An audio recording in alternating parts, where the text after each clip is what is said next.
ഇന്ന് നമുക്കൊരു സ്ഥലത്ത് പോവാണ്ട് വിചാരിച്ച് നേരത്തെ എണീക്കാൻ നോക്കിയതാ. പക്ഷെ എണീറ്റതോ ഉച്ചക്കെ കഴിയാനായിക്കിനെ. നോമ്പല്ലേ, അതൊക്കെ അങ്ങനെ തന്നെ ഉണ്ടാവുള്ളൂ. ഇന്ന് എങ്ങോട്ടാ പോണേ പറഞ്ഞില്ലല്ലോ. നമ്മളെ അപ്പൻ്റെ നോമ്പ് തുറക്കാൻ പോണേ. എനിക്കിത് എങ്ങോട്ടാ നോമ്പ് തുറക്കാൻ പോണതൊന്നും അറിയൂലേ. പുറത്തുനിന്ന് കേട്ടപ്പോൾ എനിക്കൊരു രസത്തിന് ഞാനും കൂടി ചാടി കയറിയതാണ്.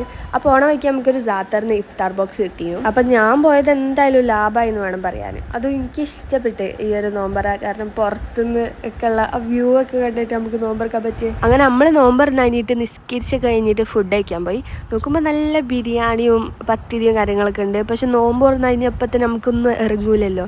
ഞാൻ എന്നിട്ട് പത്തിരിയാണ് കഴിച്ചത് ഗൈസ്. നല്ലൊരു ബിരിയാണി ഉണ്ടായിട്ട് എനിക്കിപ്പോൾ തോന്നാണ് ബിരിയാണി കഴിച്ചാൽ മതിയെന്ന്. പക്ഷെ അപ്പം എനിക്ക് എന്താ പറ്റിയെന്ന് എനിക്ക് പോലും അറിയില്ല. അവിടുന്ന് നേരെ നമ്മൾ മുക്കമ്മാളുടെ അടുത്തുള്ള ഈ ഒരു ഷോപ്പിലേക്ക് പോയി. അവിടെ അടുത്ത് തന്നെയല്ലേ, അപ്പം ഒന്ന് വീഡിയോ എടുത്തിട്ട് വരാമെന്ന് വിചാരിച്ച് പോയത്. പിന്നെ അവിടുന്ന് നമ്മൾ കറങ്ങി തിരിഞ്ഞ് ഇങ്ങനെ നടക്കുമ്പോണ്ട് നമ്മൾ അവിടുന്ന് അൻഷീന ഉണ്ട്. നിങ്ങൾക്ക് മനസ്സിലായില്ല ആരാന്ന്. പിന്നെ ആദ്യം തന്നെ ഉപ്പിലിട്ട ഐറ്റംസിൽ തുടങ്ങി. മുന്തിരി ഉപ്പിലിട്ടുണ്ടായിരുന്നു. സംഭവം കുഴപ്പമില്ല, നല്ല ടേസ്റ്റ് ഉണ്ടായിരുന്നു. പിന്നെ എൻ്റെ ഇപ്പം എന്തോ എരിവുള്ള സാധനം കുടിക്കാൻ വാങ്ങി. അത് കുടിച്ചപ്പോൾ മക്കളെ ഞാൻ എന്തോ ആയിപ്പോയി. എനിക്ക് പിന്നെ എരിവുള്ള സംഭവം ഒന്നും തീരെ ഇഷ്ടമല്ല. അങ്ങനെ നല്ല മധുരമുള്ള ഒരു മുന്തിരി സോഡ കുടിച്ചപ്പോൾ എനിക്കൊരു സമാധാനമായത്.